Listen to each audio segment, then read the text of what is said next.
Hey guys, welcome to the SimRacingPaddock. I'm William Marsh, and these are my first impressions on Dirt Rally 2. This is the eagerly awaited follow-up to 2015's Dirt Rally, which took the Sim Rally world by storm. After a relatively lackluster release of Dirt 4, many in the community, myself included, are hoping that Dirt Rally 2 will bring the series closer to form. On February 7th, I was invited to an online press event where I got to test out Dirt Rally 2 online with a couple of the developers and ask questions about the upcoming title. We ran a couple rally sessions as well as rallycross events to get an idea on how the game is performing. Before we get onto my impressions of Dirt Rally 2, let's get some of the box info out of the way. Dirt Rally 2 will feature 50 cars spanning a relatively wide range of rallying disciplines. The RGT class makes its intro into the Dirt series, featuring GT4 cars adapted for rally. However, some notable favorites from the first Dirt Rally title will not make it into the sequel. Classes such as the rear-wheel drive Group B rally cars, kit cars, 2000cc cars, or the early 2000s era rally cars will not be making their appearance at the launch of Dirt Rally 2. In terms of locations, the launch location list will be relatively lean as well. There will be 6 rally locations, which is the same as what we got in Dirt Rally. However, there are a couple new locations, including Argentina and New England, which are visually quite impressive. However, the initial launch of Dirt Rally 2 will not feature any locations with snow in them. Love them or hate them, snow stages can provide a challenge and is part of real-life rally.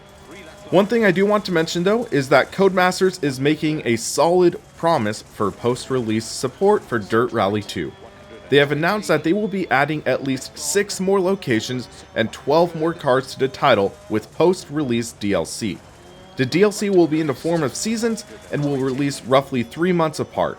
Each season will add 3 locations and 6 cars to the game. While Codemasters would only confirm 2 additional seasons as of right now, there could potentially be the chance for more. Even if there were only 2 seasons though, that would bring the final location count to 12 and the final car count to 75. Dirt Rally 2 is said to be featuring a deeper and more comprehensive driving model, featuring insight from drivers such as John Armstrong and rising talent Oliver Solberg. The last name Solberg might ring a bell, as Oliver is the son of acclaimed rally driver Petter Solberg. Fun fact, Petter Solberg's co-driver, Phil Mills, will be your co-driver in Dirt Rally 2. Now, with that sidetrack out of the way, let's get back to talking about the driving model. Dirt Rally 2 will feature simulation of surfaces breaking down over the course of a rally event. If you are slated for a later start during the event, the rallying surface will be more broken down, having more ruts and divots, creating more of a challenge. It's an extra touch that will be fun to see. Another added touch will be the ability to choose different tire compounds. There will be a variety of different compounds to choose during rally events. Softs will have a little more bite, but could risk wearing out over the course of a longer rally event. Hards can be more slippery, but would last longer during a long event. It is up to you to choose what you prioritize more, but if you're unsure, each stage will provide a recommended setting. At launch, the game will feature 7 rallycross locations that are present on the WRX calendar. A couple new additions will be Silverstone and Trois Rivieres. The rallycross discipline will also feature a variety of classes, ranging from cross karts to the premier class supercars. Now that we've gotten that box info out of the way, let's talk about what you guys are wanting to hear, and that's how Dirt Rally 2 drives. I am very pleased to say that it handles a lot closer to Dirt Rally than Dirt 4. The cars feel a lot more on edge and requires you to be more focused. One of the few things I felt was a negative about Dirt Rally was that, while the physics were great, lackluster force feedback held it back a bit. Dirt 4 swung things the opposite direction with better force feedback but lackluster physics. Now, it feels like Codemasters has got it just right with engaging physics and force feedback that gives you the sense of being connected to the surface. 2 things stood out in my impressions of the driving model. Firstly, the cars had a much better sense of momentum shift.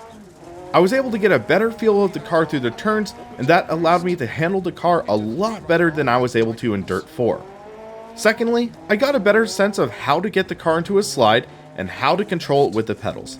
That was a feeling I didn't really get in Dirt 4, where the cars just kind of felt too planted, and when it got into a slide, it just didn't feel natural. The driving model in Dirt Rally 2 feels a lot more natural, and that's a great thing. I do want to mention that I did test Dirt Rally 2.0 with my SimuCube Open Sim Wheel, as well as my Heusinkveld pedals, shifter, and handbrake. At first, I was running into the exact same issues I was experiencing setting this hardware up for Dirt 4. In Dirt 4, the wheel wasn't working properly, and the pedals were accidentally getting mapped as a gamepad, which would mess with the controls. Once I applied the Dirt 4 Open Sim Wheel fix and cleared the mapping for the pedals, the hardware worked like a charm. I'm currently in talks with Codemasters though, to try to get the fixes implemented into the game, so hopefully by the time Open Sim Wheel owners get their hands on it, it could be possibly working out of the box. The next topic I want to touch on is crashing, because that's something I definitely did a lot of. The damage engine has been rewritten for Dirt Rally 2 and is a lot more comprehensive. Visually, the damage in Dirt Rally 2 is supposed to be more authentic, with metal crumpling and fiberglass and carbon fiber shattering, and so on. Mechanically, it sounds like Codemasters has done more work to try to connect the parts. For example, if you damage the radiator, it should better simulate engine damage. Suspension damage would cause more tire and wheel damage, so that could create a more dynamic situation. Also, a hardcore damage mode has been implemented into the game, so that should be great for the people looking for even more of a challenge. With my relatively limited testing time at Dirt Rally 2, I wasn't able to extensively test everything it has to offer. However, what I did test out left a very positive impression on me. For example, when we tested out Argentina at night, that may have been one of the most thrilling experiences I have ever had in a Dirt Rally title. And that was just with a slower speed front wheel drive car. Just imagine going through this course at night in the rain with a Group B car. That would be insane. All in all, my early impressions of Dirt Rally 2 are quite positive. The driving model feels quite dynamic, the new locations are quite fun to drive, and it provides the thrill of rally. It feels like an evolution from the first Dirt Rally, which is what a lot of people have been asking for. However, there are still some things I feel that's a step back. While there are the new locations, the base location count is identical to the original Dirt Rally. The launch car list is also relatively lackluster, missing some content that a lot of people would like to see.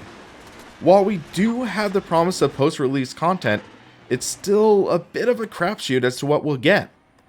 Also, we can't ignore the elephant in the room, and that's virtual reality support.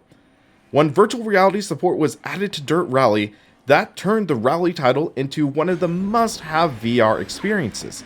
However, when it was omitted from Dirt 4, people were truly upset, and were hoping for Dirt Rally 2 to include support for VR. Unfortunately, VR will not be supported in Dirt Rally 2 at launch. When I pressed the issue with Codemasters, they did tell me that while they're not in any position to address VR support at this time, they wanted to state that they have heard the voices of the VR community. For me, it's a case of I'll believe it when I see it, but remember, VR was added to Dirt Rally post-release. Maybe there's a chance that can happen for Dirt Rally 2. Well, that's about it for my preview of Dirt Rally 2.